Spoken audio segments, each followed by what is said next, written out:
আমরা যদি আমাদের অর্পিত দায়িত্ব সঠিকভাবে আমরা পালন করতে পারি, নিশ্চয়ই আমরা এই যে প্রায় 20 কোটি মানুষ দেশে, যে 55,126 বর্গ মাইল, যে দেশটি নিয়ে আমরা গৌরব বোধ করি, যে দেশটিকে আমরা আপন মনে করি, যে দেশটিকে আমরা আমাদের প্রথম এবং শেষ ঠিকানা মনে করি, এই দেশ এবং এই দেশের যারা নাগরিক, তাদের আমরা ভাগ্যের পরিবর্তন করতে সক্ষম। আমরা রাজনৈতিক দল হিসাবে আমরা যে ম্যানিফেস্টো জনগণের সামনে উপস্থাপন করেছি, সেই ম্যানিফেস্টো স্বাভাবিকভাবে আমরা বাস্তবায়ন করব এবং একই সাথে পৃথিবীর যে কোনো গণতান্ত্রিক রাষ্ট্রে যখন একটি রাজনৈতিক দল যারা জয়লাভ করে, সরকার গঠন করে, তারা তাদের ম্যানিফেস্টো বাস্তবায়ন করে।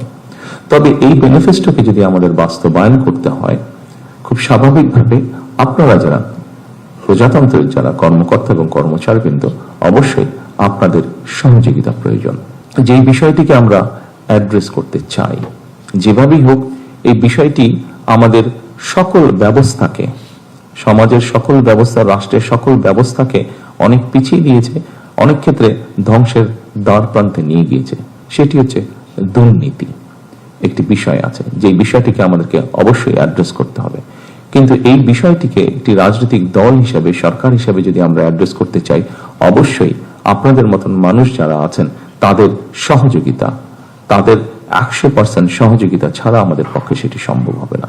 এবং আমি আমার রাজনৈতিক সরকারের পক্ষ থেকে আমি দৃঢ়ভাবে বিশ্বাস করতে চাই, এখানে উপস্থিত যে সকল প্রজাতন্ত্রের কর্মকর্তা কর্মচারীবৃন্দ আছেন, আপনাদের পূর্ণ সহযোগিতা আমরা ইনশাল্লাহ পাবো, এটি আমরা দৃঢ়ভাবে বিশ্বাস করি। আপনাদের সকল কাছে আমার অনুরোধ থাকবে যে অবশ্যই আপনার স্ব অবস্থান থেকে যেখানে গোপনীয়তার বিষয় থাকবে, সেখানে দয়া করে আপনারা রাষ্ট্রের স্বার্থে, জনগণের স্বার্থে গোপনীয়তা রক্ষা করবেন।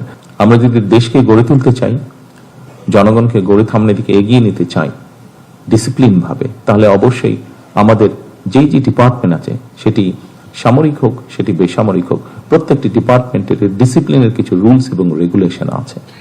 আমার প্রত্যাশা থাকবে আপনাদের কাছে সেই রুলস এবং রেগুলেশনগুলো ডিসিপ্লিনের ক্ষেত্রে আমরা কঠোরভাবে মেনে চলার চেষ্টা করব। স্ব অবস্থান থেকে সচেতন হই, স্ব অবস্থান থেকে যদি আমরা কাজ করি, অবশ্যই আমরা একটা অবদান রাখতে পারবো এই দেশ গঠনের, এই সমাজ গঠনে, এই রাষ্ট্র গঠনের।